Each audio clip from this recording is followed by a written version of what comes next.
You bet Greg Doucette gets me wet. He's an asshole. He's an asshole. And I'm sure he would agree with me. He knows he's an asshole. And he uses that to get followers, and you can be coached by him. A 15-minute phone call will cost you $150. He is not on TRT. Maybe he starts on TRT, and then he continues the injection for a few minutes more. So Greg Doucette is a Canadian YouTuber who has 313,000 subscribers. Now, his channel is actually pretty old. It's about 12 years old, but he's really only been building up his content for the past 1 to 2 years. And recently he has achieved pretty impressive growth of his channel. So today we're going to look into his content, his knowledge, his marketing, a little bit about his coaching, his training theories, as well as his overall background.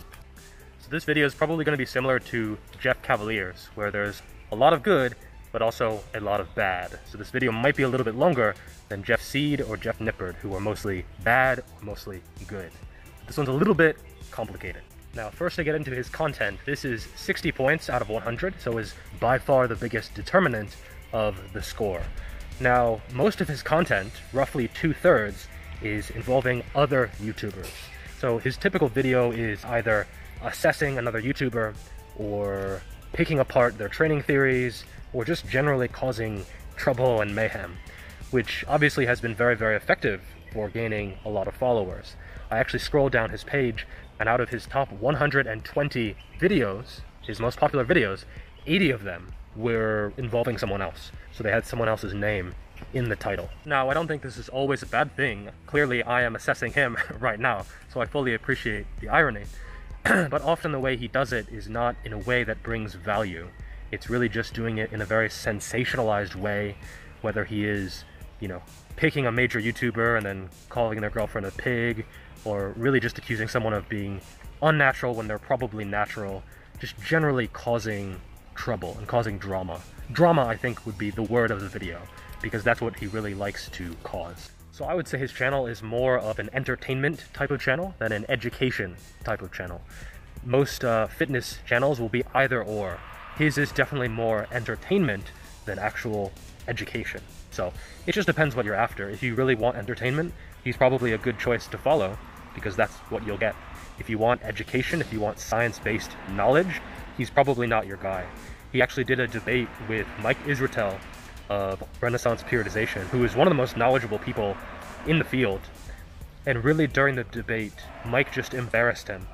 He really did. I don't think it made either of them look good per se, but in terms of knowledge and expertise, I really think Mike embarrassed him. Just from referencing papers and science and actual knowledge, and then Greg just sort of going back to like bro science a lot of the time.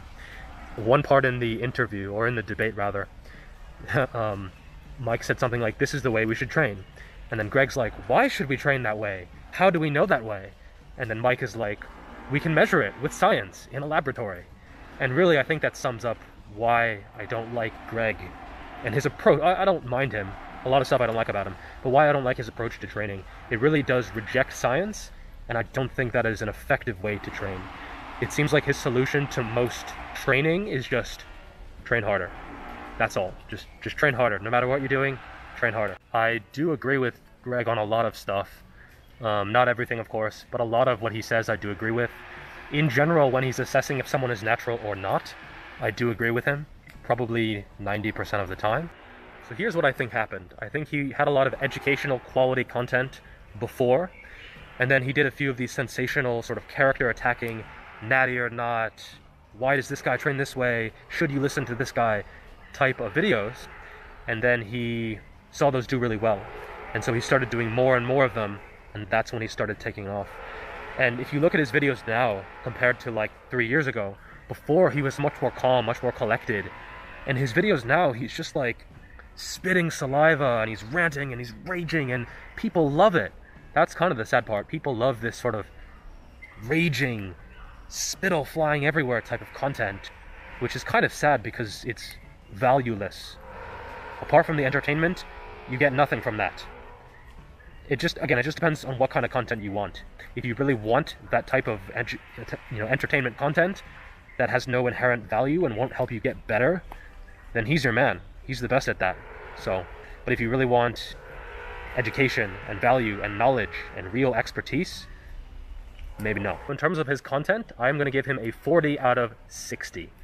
It would be higher, except it's just so watered down with all this entertainment crap that I really think it does take away from the channel.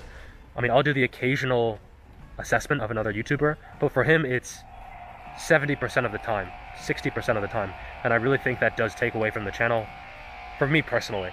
For me, if someone, you know, if he's assessing some big tits YouTuber, I'm not going to click on that, I don't give a shit. But for other people, they clearly do.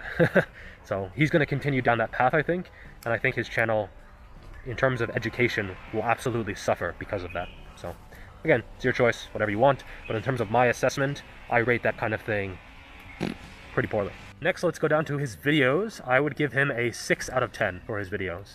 They're really nothing amazing, just him with his chest cleavage, you know, sort of sitting there and flexing and ranting at the camera. But apart from that, there's really no editing, nothing really amazing or eye-catching. I think he outsources them to someone else, but obviously he's not paying top dollar for it, or at least I hope he's not. So yeah, 6 out of 10 for videos. Now, in terms of knowledge, I would rank him pretty highly. He has a 556-pound bench at, I think, 198, and he also has a 529 bench as a Masters, which I think both are world records. So he is legitimately very strong. He has deadlifted 600 pounds for 12 reps, at least. He has a Guinness World Record for the sumo deadlift, the most poundage moved in 1 minute. So he's legitimately very, very strong. He was probably natural for a while, but also probably not as long as he wants you to believe. He was popped for steroids in a natural competition for his testosterone to epitestosterone ratio. He has been raided for steroids. He had to pay a huge fine, $50,000 or whatever. I'll put the exact amount on the screen. Is he natural right now? No, I don't think he's natural. If you look at his physique, he claims to be on TRT, which I think is a big joke. He is not on TRT. Maybe he starts on TRT and then he continues the injection for a few minutes more. But he's not only on TRT. Like, if you tested him now, then he would be much, much above the natural amount of testosterone. He also got popped in a cycling competition. He says he's an elite cyclist, but he placed 11 out of 19th in the C section, which obviously doesn't sound very good. And then, actually this is a pretty good story. So they decided to drug test him, because it's within the legal body and they're within their rights to drug test him. And he said no, and then he claimed that he thought the guy was an imposter who was trying to test him and was just trying to look at him to see his dick. Really, that was his excuse. And obviously if you're drug testing someone, you have to see them piss in the cup if you're giving them a urine test, so they don't slip in someone else's urine. But his excuse for not taking the test was, oh, this random guy is gonna see my dick. Come on, you're taking a drug test. Get real. Now, he does have a master's in kinesiology.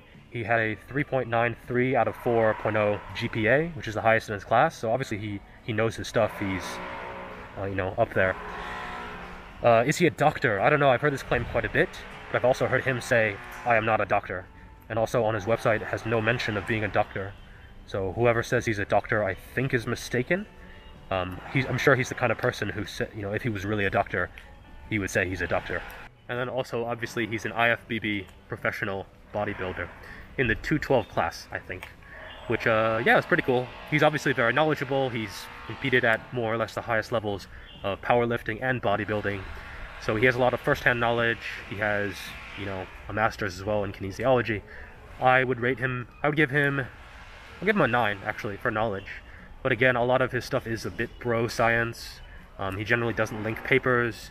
During that debate with Mike Israetel, he said, oh, if you lose 90%, or if you lose 10% of your strength and you go down to 90% strength, then you should stop the exercise. And Mike Israetel is like, you got a paper to back that up? And Greg is like, nope, no paper, nothing, just, it's my rule, it's my 10% rule. Let's move on to marketing. So this is where it gets a little bit messy. His videos are almost always extremely clickbaity, which, I guess that's just part of YouTube at the moment. For me, I don't mind clickbait. But if you are, calling other people's girlfriends pigs, even though you know them personally, and you've, trained in the same gym as them and that kind of stuff, I don't know, that just seems insanely shitty. Just insanely shitty. And he's an asshole. He's an asshole. And I'm sure he would agree with me. He knows he's an asshole. And he uses that to get followers. And I wouldn't say he has no morals, because I don't really know him that well. But clearly, he doesn't have any qualms about speaking his mind, even if he's, trying to hurt people. And for me, just that is reason enough to not follow him and to discount his opinion. Even if someone has all the knowledge in the world, how you treat people is really important. I mean, this isn't that big of an industry, and yeah, you might get some followers by being a dickhead, but is it really worth it? I guess it is to him, but for me, that's a sign that he's not someone I want to endorse or support. Now, the good news is, if you're into his kind of stuff, you can be coached by him. A 15-minute phone call will cost you $150. A 30-minute phone call, you get a price break, is only $250. His coaching plans go up to $3,000. $3,000. But don't worry, that's only the first month. Then it goes down to $1,500 per month. $1,500 per month. Now, even if he's extremely knowledgeable, do you really think his coaching is worth that much? Something else that is kind of troubling is that it says on his website, please allow up to 2 weeks for the plan to be delivered. 2 weeks.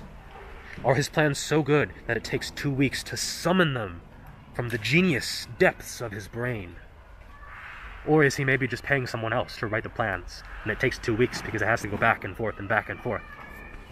I don't think he's actually writing these plans. I think he's outsourcing them, and I think they're probably not that good. I think he has a few people to write testimonials who are high level. Like, he has one IFBB pro who has a testimonial. He probably got that training for free. And now he's suckering people in to get coached by him.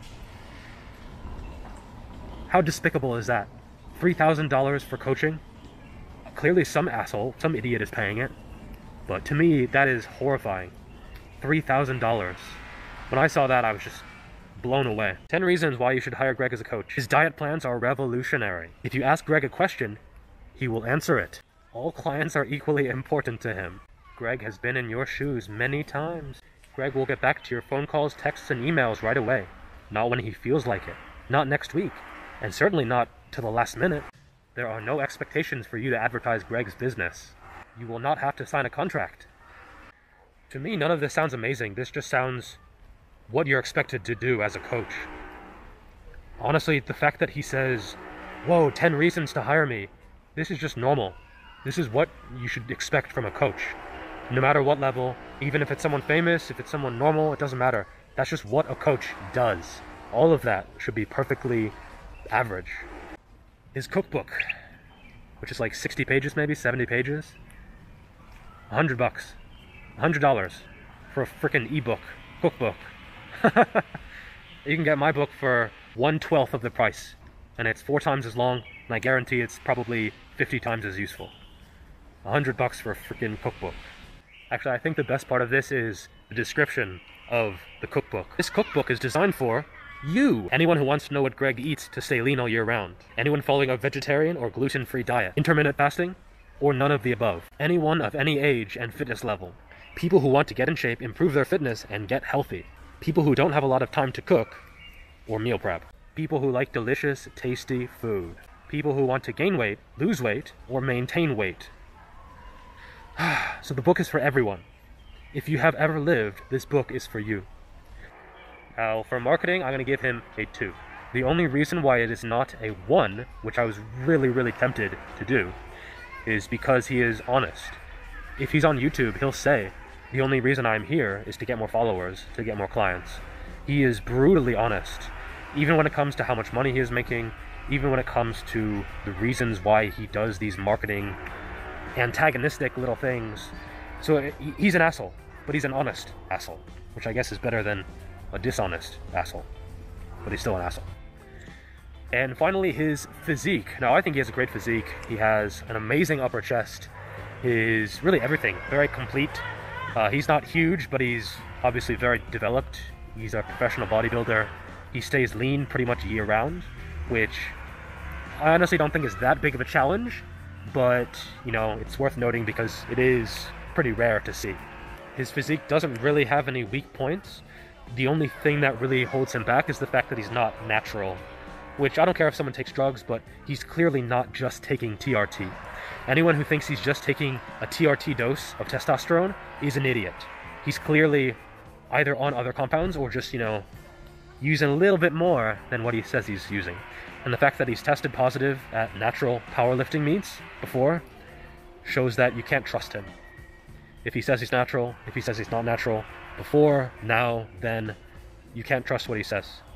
If someone lies once regarding drugs, steroids, you can never trust them again. So, it doesn't really take away from his physique, but I'm going to give him a 9 for that. So all of that adds up to a 67 for Mr. Greg Doucette. Doucette? Well, Doucette. Douche, you know. Honestly, that's just being fair, I think. It could have been lower had I gone with the more morality side of things, but I do think he provides value, at least in the form of seeing a guy with neck veins yell at people. So that's the only reason why he's not a lot lower.